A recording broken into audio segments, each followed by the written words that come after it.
ਜੀ ਗਾਇਸ ਓਮ ਸਵਾਮੀ ਜੋ ਕਿ ਹਿੰਦੂ ਪੰਡਿਤਾਂ ਤੇ ਗੱਲ ਕਰ ਰਹੇ ਨੇ ਸਿੱਖਾਂ ਦੇ ਮੁਤਲਕ। ਉਹ ਸਿੱਖਾਂ ਦੇ ਮੁਤਲਕ ਕੀ ਗੱਲ ਕਰ ਰਹੇ ਨੇ, ਸਭ ਤੋਂ ਪਹਿਲੇ ਤੇ ਅਸੀਂ ਵੀਡੀਓ ਵੇਖ ਕੇ ਜਾਣਕਾਰੀ ਹਾसिल ਕਰ ਲੈਂਦੇ ਆ ਤੇ ਫਿਰ ਗੱਲਬਾत ਕਰਦੇ ਆ। ਤੇ आओ बिना देर किते वीडियो स्टार्ट कर दिया। Let get started. 300 वर्ष पहले तो उन्होंने बोला यदि सच्चे गुरु के शिष्य हो अर्थात सिख हो, सिख शब्द पंजाबी में शिष्य से बना है, यदि गुरु सिख हो अर्थात गुरु के शिष्य हो तो सब सिखन को हुक्म है गुरु मान्यो ग्रंथ के जो आपको जानना आवश्यक है वो इस वाणी, जिसको कि पंजाबी में बाणी बोला गया है, इस गुरबाणी में लिख दिया गया है। इसके बाद आपको किसी गुरु की खोज में जाने की आवश्यकता नहीं, क्योंकि वो परंपरा चली आ रही थी 10 एनलाइटेंड बीइंग्स की। तो 10वीं पातशाह स्वयं गुरु गोविंद सिंह हुए और उन्होंने एक सिस्टम बना दिया, क्योंकि जब गुरु नानक देव जी आए तो वो चाहते तो अपने बेटों को भी गद्दी दे सकते थे, परंतु गुरु नानक देव एक ऐसी विभूति थे जो बहुत रेयर ऐसी विभूति पृथ्वी पर उतरती है 1-2 हजार साल में एक आधी बार। तो उन्होंने देखा ये धर्म संगत नहीं है कि केवल मेरा परिवार है इसलिए मैं उनको आगे गद्दी दे दूं, ये उचित नहीं है। इसके चलते उन्होंने जो गद्दी है, जो अगले गुरु जो उनके श्रेष्ठ भक्त थे उनको दी। अब आपने पूछा कि उस जो बाणी है गुरबाणी में, उसमें जब गाया जाता है उसको हम बोलते हैं शब्द या पंजाबी में शब्द। तो वो जो हमने गाया था वो एक शब्द था। गुरु ग्रंथ साहिब में जो 10 गुरुओं की बाणी है उसके अतिरिक्त भक्तों की बाणी है, उसमें कबीर है, फरीद है इत्यादि। जो मांगे ठाकुर अपने दे, सोई सोई देवे। कि जो भी मैंने उस भगवान से मांगा सब कुछ उन्होंने मुझे दे दिया। जो मांगा, कितनी अद्भुत बात है, सब कुछ दे दिया। जो सोई सोई जो मांग सोई वही सॉरी, जो मांगे ठाकुर अपने से सोई सोई देवे। So I may not do word for word translation. I will just focus on the meaning, although Punjabi is my mother tongue. So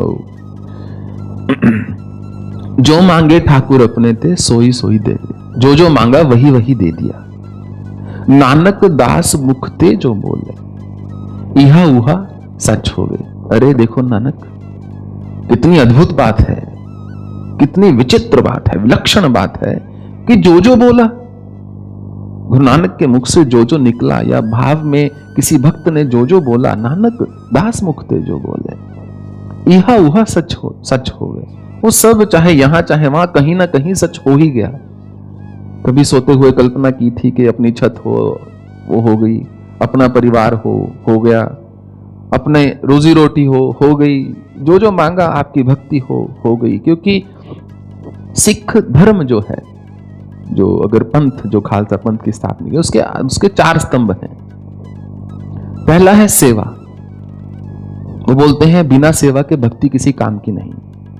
हम अपना नाम जपते रहे परंतु समाज की सेवा ना हो पाए तो ये किसी में इसका कोई लाभ नहीं हो रहा। ये तो एक स्वयं की आत्मपुष्टि करने वाली बात होगी। आपको पूरे विश्व में कहीं भी कोई सिख भिखारी नहीं मिलेगा, पुरुषार्थ में विश्वास रखते हैं। किसी गुरुद्वारे में गंदगी नहीं मिलेगी और हर गुरुद्वारा हर एक के लिए खुला हुआ है। कोई भी व्यक्ति जा सकता है, माथा टेक सकता है। हर गुरुद्वारे में प्रसाद दिया जाता है, लंगर दिया जाता है, जो वहां पर भक्तजन ही इकट्ठा होकर बनाते हैं। बल्कि गुरुद्वारा ऐसी जगह है, आप जाएंगे आपको विश्वास नहीं होगा, भारत देश में इतने साफ होते हैं। जब मैं बड़ा हो रहा था, मेरे स्कूल के पास दुख निवारण साहिब गुरुद्वारा था पटियाला में, तो वहां बहुत ज्यादा जाते थे। हालांकि हमारा मूल जाने का कारण होता था वहां कड़ाह प्रसाद खाना है, जिसको पंजाब में छकना है, प्रसाद छकना है। तो 4 स्तंभ है। पहला सेवा, और वास्तव में ही हम मतलब अगर यही आश्रम पंजाब में होता ना, इसकी रूपरेखा कुछ और ही होती, इसका नक्शा कुछ और ही होता। कितने पंजाबी लोग जो मेरे पास आते हैं, विशेष रूप से जो सिख धर्म को बिलोंग करते हैं, उनकी अधिकतर 70% ऑफ द टाइम बस एक ही निवेदन होता है। बोलते हैं स्वामी जी सेवा से दूर मत कीजिएगा, कि बस अपनी सेवा में रखिएगा, हमको और कुछ नहीं चाहिए, क्योंकि बाकी तो सब पुरुषार्थ से ही करना है। तो सेवा में दृढ़ विश्वास है इस धर्म का, जिसके कारण इतने बड़े मुगल आकर भी पछाड़ ना पाए, पंजाब में अपनी जगह ना बना पाए। बलिदान चाहिए तो बलिदान देंगे, और युद्ध चाहिए तो युद्ध, रण चाहिए तो रण होगा, भजन चाहिए तो भजन होगा। जिस समय जिस चीज की आवश्यकता है उसके चलते हुए उन्होंने उसको किया। पहला है सेवा, दूसरा है सिमरण अर्थात स्मरण, कि ईश्वर का जो स्मरण है वो निरंतर होना चाहिए। कि मनुष्य सिर्फ सेवा भी कई बार पर्याप्त नहीं होती, हमको अपनी रूट्स को, अपनी जड़ों को भूलना नहीं चाहिए। उसके चलते हुए हमको प्रतिदिन थोड़ा सा स्मरण जो है ईश्वर का करना चाहिए। सेवा, सिमरण, और वैसे 3 ही है, चौथा मैंने बना दिया, तीसरा है नित्य-नेम, कि हर जो गुरसिख है सच्चा, उसको अमृत वेला में, जिसको कि हम सुबह का ब्रह्म मुहूर्त बोलते हैं, उठकर अपना पाठ दिन उससे शुरू करना चाहिए। वैसे ये 2A 2B हो गया, पर मैंने सेकंड थर्ड कर दिया। एंड फोर्थ इज हुक्म, के कहते सोचे सोचना होइए जे सोचे लाख बार। इंसान तो लाखों चीजें सोचता है, लाखों बार सोचता है, सोचने से ना चीजें पूरी होने लगी, फिर तो पृथ्वी कब की नष्ट होली होती। तो हुक्म नाम की भी एक चीज है कि जो वो निरंकार है। गुरु नानक देव की खोज थी कि ईश्वर निरंकार है, अर्थात निराकार है, कि वो सबके भीतर बसता है, निराकार है। यदि आप गुरु ग्रंथ साहिब पढ़ेंगे तो आप देखेंगे उसमें इतना अधिक द्वैत की भक्ति भी है, अद्वैत की भक्ति भी है। इतना अधिक राम, कृष्ण, ठाकुर, हरि, शिव का नाम आता है, और अद्वैत की भक्ति भी है, कि फॉर्म भी है, नहीं भी है।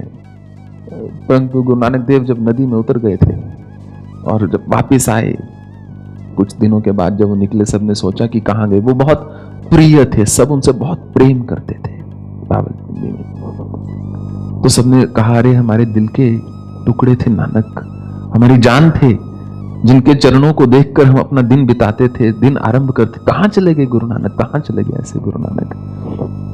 जब गुरु नानक देव निकले नदी से बाहर, तो उन्होंने बोला, मुझे प्राप्ति हो गई है, मैं ईश्वर के दरवाजे से होकर आ रहा हूं, मैंने ईश्वर को देख लिया है। तो एक ओंकार सतनाम, एक ही है वो, प्रणव है, ओंकार है। तो ये उनके पहले मुखारविंद से निकले हुए वचन थे। तो हुक्म उन्होंने बोला बहुत बड़ी चीज होती है, जिसको कि हम भाग्य बोल सकते हैं, या परंतु सिख धर्म में हुक्म ले लिया गया कि जो गुरु का हुक्म हो गया। और 11वें गुरु गुरु ग्रंथ साहिब ही हो गए, उनको लिविंग गुरु माना जाता है। तो जो उसमें लिखा है, नाम भी निकालना होता है, तो एक पन्ना पलटा जाता है, जो पहला अक्षर आ गया उसी से आपका नाम होगा।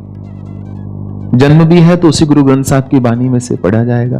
अनंत कार, वो जो विवाह है अनंत कारज, वो भी उसी में से होगा, मृत्यु का भी उसी में से है। उन्होंने बोले जब गुरु ने बोल ही दिया तो फिर रह ही क्या गया, तो उसके अतिरिक्त कुछ और ना रहा। तो नानक दास मुख थे जो बोले, इहा उहा सच हो गई। कि कमाल हो गई। मैंने तो ना जाने अपने बालकपन में क्या क्या इच्छाएं व्यक्त कर दी, वो ईश्वर इतना दयाल, उसने सब इच्छाएं मेरी पूरी कर दी। चतुर्दिशा की नो बल अपना, सिर ऊपर कर तारे। चारों दिशाओं में उन्होंने अपने बल को प्रकाशित कर दिया है, और मेरे सर के ऊपर अपना वरद हस्त रख दिया है। ऐसे वो कृपालु हैं कि चारों ओर देखता हूं, 10 दिशाओं में, चतुर्दिशा अर्थात चारों दिशाओं में देखता हूं तो केवल वही वही है, और कोई है ही नहीं। और जो सर्वत्र है जो चहुं दिशाओं में आ चुका है, 200 दिशाओं में है, जब उसी ने मेरे सर पे हाथ रख दिया, अब मुझे किस बात का भाई। चतुर्दिशा कीनो बल अपना, सिर ऊपर कर तारे, कृपा कटाक्ष अवलोकन कीनो, दास का दुख बिदारे। कृपा शब्द जो है संस्कृत का, उसको पंजाबी में कृपा बोला जाता है। तो अर्जुन ने बोला था भगवान से कि मैं कृपन्न भाव में हो गया हूं, इसलिए मुझे कुछ समझ नहीं आ रहा। कृपन्न अर्थात मैं मूढ़ हो चुका हूं, मुझे अज्ञानता आ चुकी है। पृच्छामि त्वाम धर्म सम्मूढ़ चेता, मैं मूढ़ हूं इसलिए आपसे पूछ रहा हूं। कार्पण्य दोषोपत स्वा पृच्छामि त्वाम धर्म सम्मूढ़, मुझे कार्पण्यता का दोष लग गया है। तो सिख धर्म में 5 क में से एक क है कृपाण, जिसको पंजाबी में कृपाण। तो कृपन्नता को जो काटती है मनुष्य के, वो कृपाण है। और गुरु गोविंद सिंह ने बोला कि ये कलयुग है, हर बार बात से बात नहीं होगी, कई बार वार से ही बात होगी। तो यदि सच्चे गुरु के सिख हो तो कृपाण अपने पास रखना, कड़ा, कृपाण, केश इत्यादि।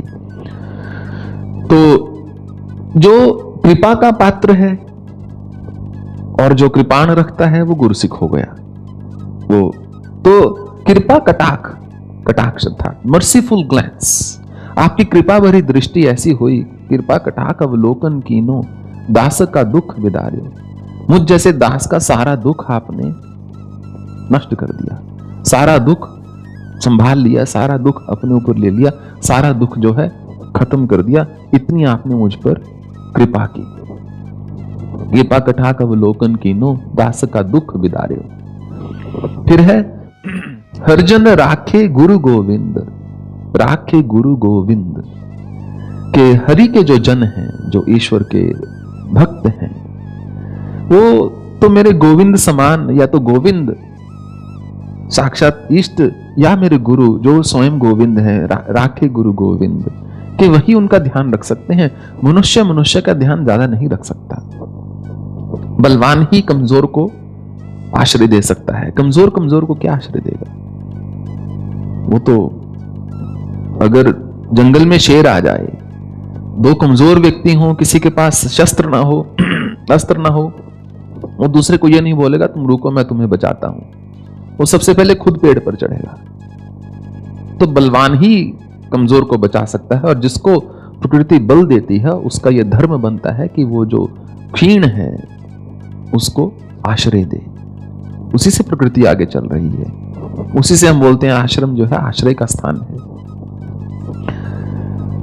हरजन राखे गुरु गोविंद, राखे गुरु गोविंद, कंठ लाए अवगुण सब मेटे, दयाल पुरुष बख्शिंद। ऐसे इतने दयाल हैं वो दयाल पुरुष, परम पुरुष जो हैं, पुरुषोत्तम हैं, जो निरंकार हैं, जो ईश्वर हैं, जो मेरे गुरु हैं, इतने दयाल हैं। कंठ लाए अवगुण सब मेटे, मुझ नीच को उन्होंने उठाकर मेरे सारे अवगुण दूर कर दिए, मुझे एम्ब्रेस कर लिया, मुझे अपने हृदय से लगा लिया, मुझे अपने कंठ से लगा लिया।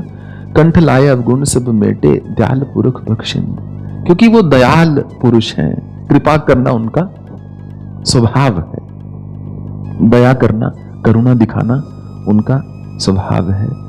तो उसके बाद जो मांगे ठाकुर अपने दे। और सबसे सुंदर बात जानते क्या है इसमें? तो आप देखिए 6 लाइनें हैं, जबकि गुरु ग्रंथ साहब के इतने पन्ने हैं, हर पन्ना में इतनी सुंदर पंक्तियां हैं। ये तो सिर्फ एक छोटा सा शब्द है। स्वामी जी ने सिख धर्म ਦੇ ਮੁਤਲਕ ਬਹੁਤ ਗੱਲਾਂ ਕੀਤੀਆਂ ਤੇ ਬਹੁਤ ਵਧੀਆ ਲੱਗਿਆ। ਸਭ ਤੋਂ ਵਧੀਆ ਗੱਲ ਮੈਨੂੰ ਆ ਲੱਗੀ ਕਿ स्वामी जी ने ਕਿਹਾ ਕਿ ਪੰਜਾਬ ਦੇ ਵਿੱਚ ਤੁਹਾਨੂੰ ਕੋਈ ਵੀ ਸਿੱਖ ਸਰਦਾਰ ਜਿਹੜਾ ਹੈ ਨਾ ਉਹ ਮੰਗਦਾ ਹੋਇਆ ਨਜ਼ਰ ਨਹੀਂ ਆਏਗਾ। ਸਿਰਫ ਪੰਜਾਬ ਦੇ ਵਿੱਚ ਨਹੀਂ, ਪੂਰੀ ਦੁਨੀਆ ਦੇ ਵਿੱਚ ਜਿੱਥੇ ਵੀ ਸਿੱਖ ਵਾਸਤੇ ਨੇ ਨਾ, ਤੁਸੀਂ ਕਦੀ ਵੀ ਨਹੀਂ ਦੇਖੋਗੇ ਕਿ ਸਿੱਖ ਕਦੀ ਮੰਗਦਾ ਹੋਵੇ। ਲੇਕਿਨ ਤੁਸੀਂ ਹਮੇਸ਼ਾ ਆ ਦੇਖੋਗੇ ਕਿ ਸਿੱਖ ਧਰਮ ਦੇ ਲੋਕ, ਸਿੱਖ ਕੌਮ ਦੇ ਲੋਕ ਜਿਹੜੇ ਆ ਉਹ ਲੋਕਾਂ ਦੀਆਂ ਤਕਲੀਫਾਂ ਦੂਰ ਕਰਦੇ ਨੇ। ਅਗਰ ਕਿਸੇ ਕੋ ਕੁਝ ਨਹੀਂ ਹੈਗਾ ਤੇ ਉੱਥੇ ਪਹੁੰਚ ਜਾਂਦੇ ਆ ਉਹਦੀ ਜ਼ਰੂਰਤ ਪੂਰੀ ਕਰਨ ਵਾਸਤੇ। ਸਿੱਖ ਧਰਮ ਨਾ ਸਿਰਫ ਆਪਣੇ ਮਜ਼ਹਬ ਦੇ ਲੋਕਾਂ ਦਾ ਖਿਆਲ ਰੱਖਦੇ, ਆਪਣੇ ਕੌਮ ਦੇ ਲੋਕਾਂ ਦਾ ਖਿਆਲ ਰੱਖਦੇ ਨੇ, ਬਲਕਿ ਹੋਰ ਧਰਮ ਦੇ ਲੋਕਾਂ ਦਾ ਵੀ ਬਹੁਤ ਖਿਆਲ ਰੱਖਦੇ ਨੇ। ਜਿੱਥੇ ਕਿਸੇ ਨੂੰ ਤਕਲੀਫ ਹੁੰਦੀ ਆ, ਜਿੱਥੇ ਕੋਈ ਜ਼ਰੂਰਤਮੰਦ ਹੁੰਦਾ ਹੈ, ਸਿੱਖ ਕੌਮ ਦੇ ਲੋਕ ਉੱਥੇ ਦਸਤੀ ਪਹੁੰਚ ਜਾਂਦੇ ਆ। ਨਾਲੇ ਸਭ ਤੋਂ ਵੱਡੀ ਗੱਲ ਆ ਕਿ ਸਿੱਖ ਕੌਮ ਦੇ ਲੋਕ ਜੋ ਆ, ਸਿੱਖ ਸਰਦਾਰ ਜੋ ਹੁੰਦੇ ਆ, ਆਪਣੀ ਕਮਾਈ ਦਾ 10% ਜਿਹੜਾ ਹੈ ਉਹ ਅਲੱਗ ਕੱਢਦੇ ਆ ਤਾਂ ਕਿ ਜੋ ਜ਼ਰੂਰਤਮੰਦਾਂ ਦੇ ਕੰਮ ਆ ਸਕਣ, ਜੋ ਕਿ ਬਹੁਤ ਵਧੀਆ ਗੱਲ ਆ। ਇਹ ਸਭ ਨੂੰ ਚਾਹੀਦਾ ਹੈ ਕਿ ਜੋ ਕਮਾਉਂਦੇ ਨੇ, ਜਿਨ੍ਹਾਂ ਨੂੰ ਰੱਬ ਨੇ ਤੌਫੀਕ ਦਿੱਤੀ ਆ, ਉਹ ਆਪਣੀ ਕਮਾਈ ਚੋਂ 10% ਅਲੱਗ ਕੱਢ ਕੇ ਰੱਖੇ ਕਿ ਜਿਹਨੂੰ ਜ਼ਰੂਰਤ ਆ, ਜੋ ਜ਼ਰੂਰਤਮੰਦ ਆ, ਜੋ ਤਕਲੀਫ 'ਚ ਵਾ, ਉਹਦੀ ਜ਼ਰੂਰਤ ਇਸ ਦੇ ਨਾਲ ਪੂਰੀ ਹੋ ਸਕੇ। ਲੇਕਿਨ ਸਿੱਖ ਕੌਮ, ਸਿੱਖ ਸਰਦਾਰ ਐਸੇ ਆ, ਇਹਨਾਂ ਦੇ ਦਿਲ ਇਸ ਤਰ੍ਹਾਂ ਦੇ ਆ ਕਿ ਆਪਣੇ ਆਪ ਦੀ ਜਾਨ ਦੀ ਕੁਰਬਾਨੀ ਲਾ ਕੇ ਅਗਲੇ ਦੀ ਮਦਦ ਕਰਦੇ ਆ। ਦੂਜੇ ਨੰਬਰ ਤੇ ਸੇਵਾ ਦੀ ਗੱਲ ਆਵੇ ਤੇ ਸੇਵਾ ਕਰਨ 'ਚ ਸਭ ਤੋਂ ਅੱਗੇ ਸਿੱਖ ਕੌਮ ਦੇ ਲੋਕ ਆ, ਸਿੱਖ ਲੋਕ ਆ।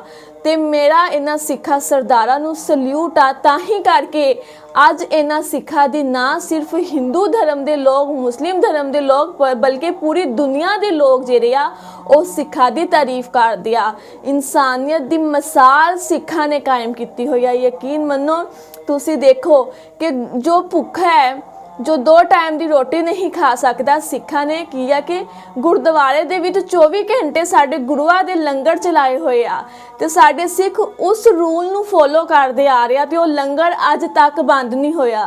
ਉਹ ਲੰਗਰ 24 ਘੰਟੇ ਚੱਲਦਾ ਹੈ ਤੇ ਨਾ ਸਿਰਫ ਸਿੱਖਾਂ ਵਾਸਤੇ ਬਲਕਿ ਹਰ ਧਰਮ ਦੇ ਲੋਕ, ਹਰ ਮਜ਼ਹਬ ਦੇ ਲੋਕ ਉੱਥੇ ਜਾ ਸਕਦੇ ਆ, ਲੰਗਰ ਖਾ ਸਕਦੇ ਆ। ਤੇ ਬਾਕੀ स्वामी जी ने जो गल्लां कीतियां बहुत वधिया लगिया। सिख धर्म के मुतलक बहुत कमाल दियां गल्लां कीतियां। आवी नहीं कहते कि सिख कौम के लोग जिहड़े आ ओह धरती के उत्ते बादशाह ने, सिख कौम धरती के उत्ते बादशाह है। वाकई गाइज, जो दिल सिख कौम के लोगों का है ना, वो दिल मैं किते नहीं देखा। Singh is king always. ਤੁਸੀਂ ਕੀ ਕਹਿੰਦੇ ਹੋ? ਅੱਜ ਦੀ ਵੀਡੀਓ ਤੋਂ ਰਿਲੇਟਡ ਤੁਹਾਡੀ ਕੀ ਰਾਏ ਆ? ਤੁਸੀਂ ਕੀ ਸੋਚ ਰੱਖਦੇ ਹੋ ਸਿੱਖਾਂ ਦੇ ਮੁਤਲਕ? ਕਮੈਂਟ ਕਰਕੇ ਲਾਜ਼ਮੀ ਦੱਸਣਾ। ਮਿਲਦੇ ਹਾਂ ਨੈਕਸਟ ਵੀਡੀਓ 'ਚ। ਆਪਣਾ ਬਹੁਤ ਸਾਰਾ ਖਿਆਲ ਰੱਖਣਾ। ਹੱਸਦੇ ਰਹੋ, ਵਾਸਤੇ ਰਹੋ ਤੇ ਰੱਬ ਤੁਹਾਨੂੰ ਹਮੇਸ਼ਾ ਹੱਸਦਾ ਵਾਸਤਾ ਰੱਖੇ। ਅੱਲਾ ਹਾਫਿਜ਼, ਟੇਕ ਕੇਅਰ, ਗੁੱਡ ਬਾਏ।